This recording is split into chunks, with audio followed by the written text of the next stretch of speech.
역대하 13장. 여로보암 왕 18년에 아비야가 유다의 왕이 되었다. 그는 예루살렘에서 세 해 동안 다스렸다. 그의 어머니는 기브앗 사람 우리엘의 딸 미가야이다.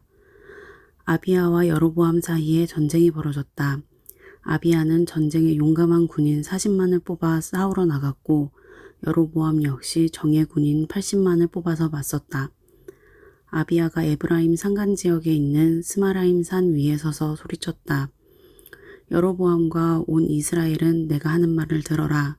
주 이스라엘의 하나님께서 다윗과 소금으로 파기될 수 없는 언약을 맺으시고 이스라엘을 다윗이 다스릴 나라로 영원히 그와 그의 자손에게 주신 것을 너희들이 모를 리가 없을 것이다. 그런데 다윗의 아들 솔로몬의 신하였던 느밧의 아들 여로보암이 일어나서 자기 임금에게 반역하였다. 건달과 불량배들이 여로보암 주변으로 몰려들어 솔로몬의 아들 르호보암을 대적하였다. 그때의 르호보암은 아직 어리고 마음도 약하여 그들을 막아낼 힘이 없었다. 너희는 수도 많고 또 여로보암이 너희의 신이라고 만들어준 금송아지들이 너희와 함께 있다고 해서 지금 다윗의 자손이 맡아 다스리는 주님의 나라를 감히 대적하고 있다. 너희는 아론의 자손인 주님의 제사장들 뿐 아니라 레위 사람들까지 내쫓고 이방 나라의 백성들이 하듯이 너희 마음대로 제사장들을 임명하지 않았느냐. 누구든지 수송아지 한 마리와 순양 7마리만 끌고 와서 성직을 맡겠다고 하면 허수아비 신의 제사장이 되는 것이 아니냐. 그러나 우리에게는 주님만이 우리의 하나님이다. 우리는 그를 저버리지 않았다. 주님을 섬기는 제사장들은 다 아론의 자손이다. 레위 사람들도 자기들의 직무를 수행하고 있다. 그들은 날마다 아침 저녁으로 주님께 번제를 드리고 향을 피워드리고 깨끗한 상에 빵을 차려놓고 금등잔 때에는 저녁마다 불을 밝힌다. 이렇게 우리는 주님께서 정하여 주신 법도를 지키고 있다. 그러나 너희는 그 법도를 저버렸다. 똑똑히 보아라. 하나님은 우리와 함께 계신다. 그가 우리의 우두머리이시다. 그의 제사장들은 너희를 공격할 때에 불려고 비상나팔을 들고 서 있다. 이스라엘 자손아, 너희 주 조상의 하나님과 싸울 생각은 하지 말아라. 이길 수 없는 싸움이 아니겠느냐. 그러나 여로보암은 이미 복병에게 유다군 뒤로 돌아가 있다가 뒤에서 나오라고 지시하여 두었다.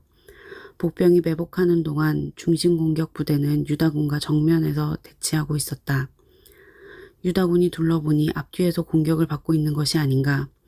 그래서 그들은 주님께 부르짖고 제사장들은 나팔을 불었다.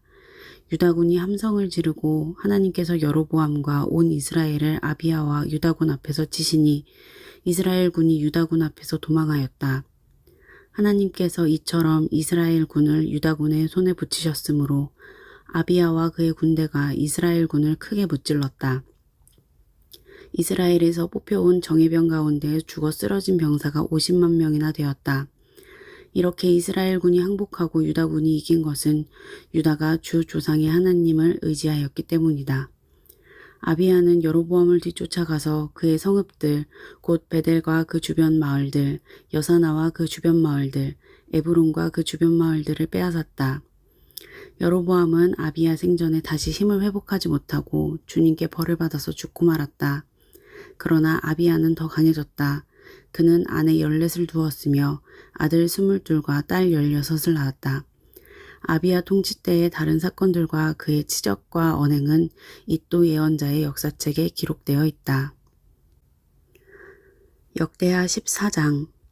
아비야가 죽어서 그의 조상들과 함께 잠드니 다윗성에 장사하였고 그의 아들 아사가 그의 뒤를 이어 왕이 되었다.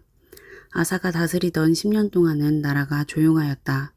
아사는 주 그의 하나님이 보시기에 좋은 일, 올바른 일을 하였다.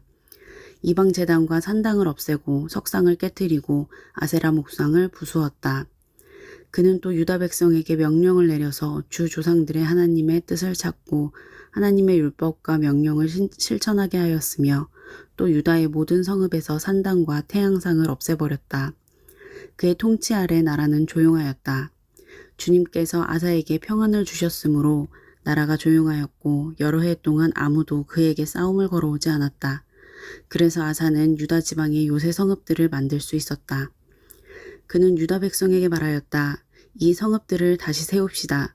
성벽을 둘러쌓고 탑과 성문과 빗장을 만듭시다. 우리가 주 하나님을 찾았으므로 주님께서 사방으로 우리에게 평안을 주셨습니다. 그래서 그들은 성읍들을 세우기 시작하여 일을 잘 마쳤다.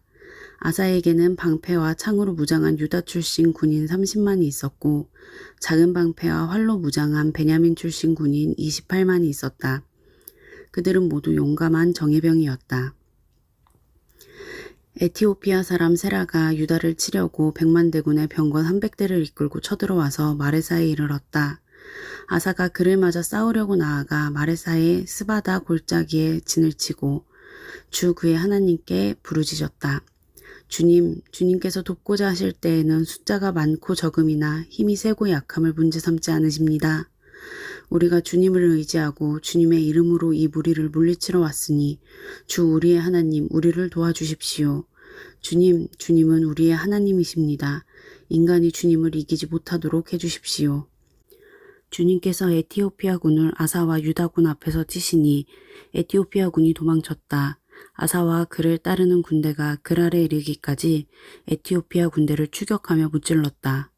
에티오피아 군은 주님 앞에서와 주님의 군대 앞에서 패망하고 말았으므로 한 사람도 살아남지 못하였다. 유다군은 대단히 많은 전리품을 얻었다. 주님께서 그랄 주변의 모든 성읍 백성들을 두렵게 하시니 유다군이 그 모든 성읍을 치고 약탈하였다. 그 성읍들 안에는 전리품으로 가져갈 물건들이 많이 있었다. 또 가축들을 지키는 자들의 장막을 덮쳐서 많은 양과 낙타를 사로잡았다. 그런 다음에야 예루살렘으로 돌아왔다. 역대하 15장. 하나님의 영이 오뎃의 아들 아사랴에게 내리니 그가 아사 앞에 나아가서 다음과 같이 말하였다. 아사 임금님과 온 유다와 베냐민은 제가 하는 말을 들으십시오. 임금님과 백성이 주님을 떠나지 않는 한 주님께서도 임금님과 백성을 떠나지 않으실 것입니다. 임금님과 백성이 그를 찾으면 그가 만나주실 것입니다. 그러나 임금님과 백성이 그를 버리면 주님께서도 임금님과 백성을 버리실 것입니다. 이스라엘은 오랫동안 참 하나님 없이 지내왔습니다. 가르치는 제사장도 없었고 율법도 없었습니다. 그러나 이스라엘이 어려운 일을 만나서 주 이스라엘 하나님께 돌아와 그를 찾으면 주님께서는 그들을 만나주셨습니다.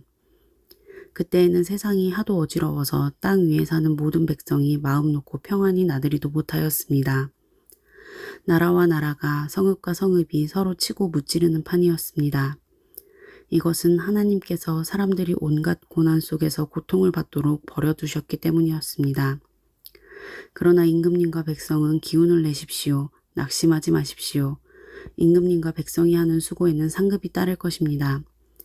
아사는 이 모든 말 곧 오뎃의 아들 아사랴 예언자가 전하여 주는 예언을 듣고 용기를 내어 유다와 베냐민 온 지방과 에브라임 산간지역의 점령지역 성읍에서 역겨운 물건들을 없애버렸다. 그는 또 주님의 성전 현관 앞에 있는 주님의 제단을 보수하였다. 그는 또 유다와 베냐민의 모든 백성을 불러 모으고 그들에게로 와서 함께 살고 있는 에브라임과 므낫세와 시므온 지파 소속의 백성도 모두 불러 모았다. 주 하나님께서 아사와 함께 계시는 것을 보고 이스라엘에서도 많은 사람들이 아사에게로 모여들었다. 그들이 예루살렘에 모인 것은 아사왕 15년이 되던 해 세 번째 달이었다. 그날 그들은 그들이 가져온 전리품 가운데서 소 700마리와 양 7,000마리를 주님께 희생제물로 잡아 바치며 마음을 다하고 정성을 다하여 주 조상의 하나님만을 찾기로 하는 언약을 맺었다. 주 이스라엘의 하나님을 찾지 아니하는 자는 젊은 사람이든지 나이 많은 사람이든지 남자든지 여자든지 가릴 것 없이 누구든지 다 죽이기로 하였다. 사람들은 함성과 쇠나팔 소리와 뿔나팔 소리가 울려 퍼지는 가운데 주님께 큰 소리로 맹세하였다. 온 유다 백성은 이러한 맹세를 하는 것이 기쁘기만 하였다. 그들은 마음을 다해 맹세하고 정성을 다해 주님을 찾았으므로 주님께서 그들을 만나주셨고 사방으로 그들에게 평안을 주셨다. 아사왕은 자기의 할머니 마아가가 혐오스러운 아세라 목상을 만들었다고 해서 태후의 자리에서 물러나게 하였다. 아사는 자기의 할머니가 만든 혐오스러운 우상을 토막내어 가루로 만들어서 기드론 냇가에서 불살라버렸다. 그렇다고 산당이 모두 제거된 것은 아니었지만 주님을 사모하는 아사의 마음은 평생 한결같았다. 아사는 자기의 아버지와 자신이 거룩하게 구별하여 바친 은과 금과 그릇들을 하나님의 성전에 들여놓았다. 이때부터 아사왕 35년까지 전쟁이 없었다. 로마서 9장. 나는 그리스도 안에서 참말을 하고 거짓말을 하지 않습니다. 내 양심이 성령을 힘입어서 이것을 증언하여 줍니다. 나에게는 큰 슬픔이 있고 내 마음에는 끊임없는 고통이 있습니다. 나는 육신으로 내 동족인 내 결례를 위하는 일이면 내가 저주를 받아서 그리스도에게서 끊어질지라도 달게 받겠습니다. 내 동족은 이스라엘 백성입니다. 그들에게는 하나님의 자녀로서의 신분이 있고 하나님을 모시는 영광이 있고 하나님과 맺은 언약들이 있고 율법이 있고 예배가 있고 하나님의 약속들이 있습니다. 족장들은 그들의 조상이요 그리스도도 육신으로는 그들에게서 태어나셨습니다. 그는 만물 위에 계시며 영원토록 찬송을 받으실 하나님이십니다. 아멘. 그러나 하나님의 약속의 말씀이 패했다고는 할 수 없습니다. 이스라엘에게서 태어난 사람이라고 해서 다 이스라엘 사람이 아니고 아브라함의 자손이라고 해서 다 그의 자녀가 아닙니다. 다만 이삭에게서 태어난 사람만을 너의 자손이라고 부르겠다 하셨습니다.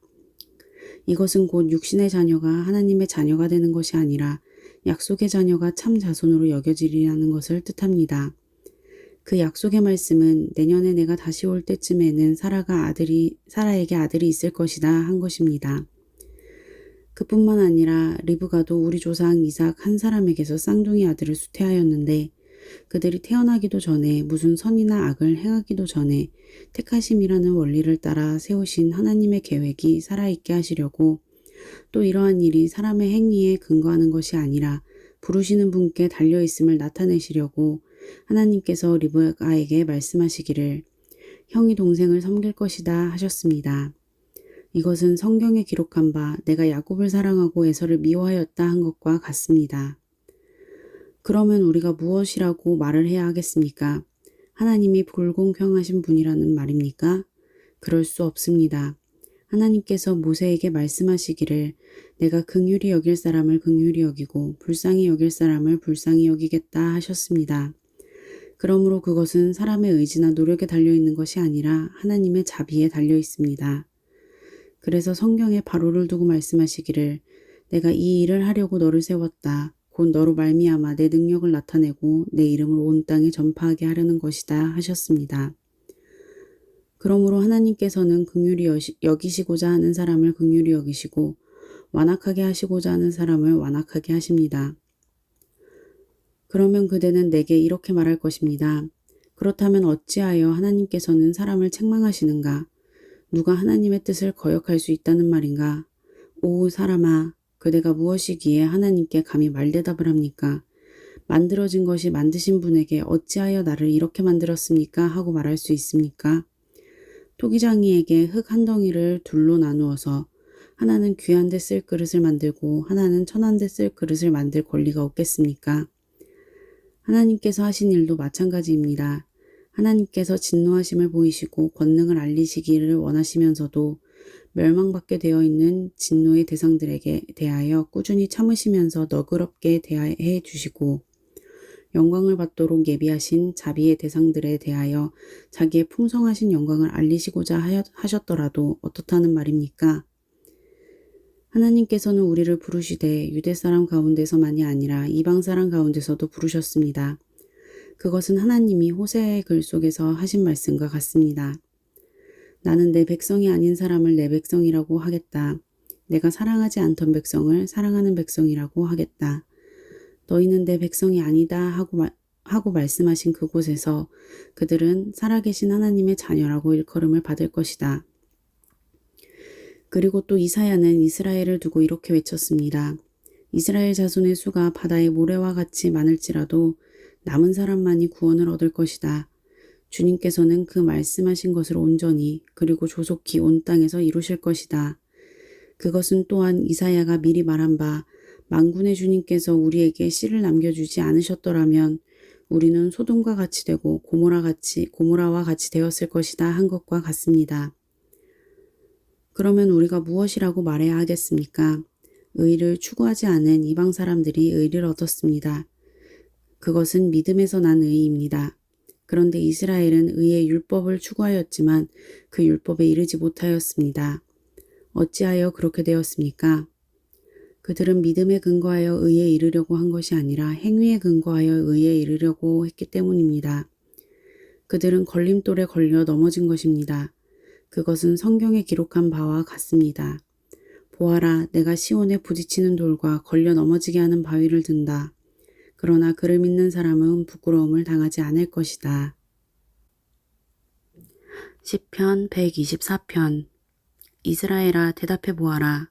주님께서 우리 편이 아니셨다면 우리가 어떠하였겠느냐?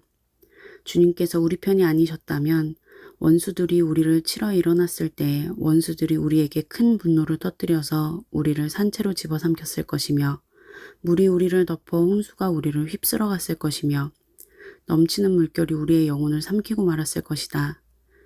우리를 원수의 이에 찢길 먹이가 되지 않게 하신 주님을 찬송하여라. 새가 사냥꾼의 그물에서 벗어남같이 우리는 목숨을 건졌다. 그물은 찢어지고 우리는 풀려났다. 천지를 지으신 주님이 우리를 도우신다. 아멘.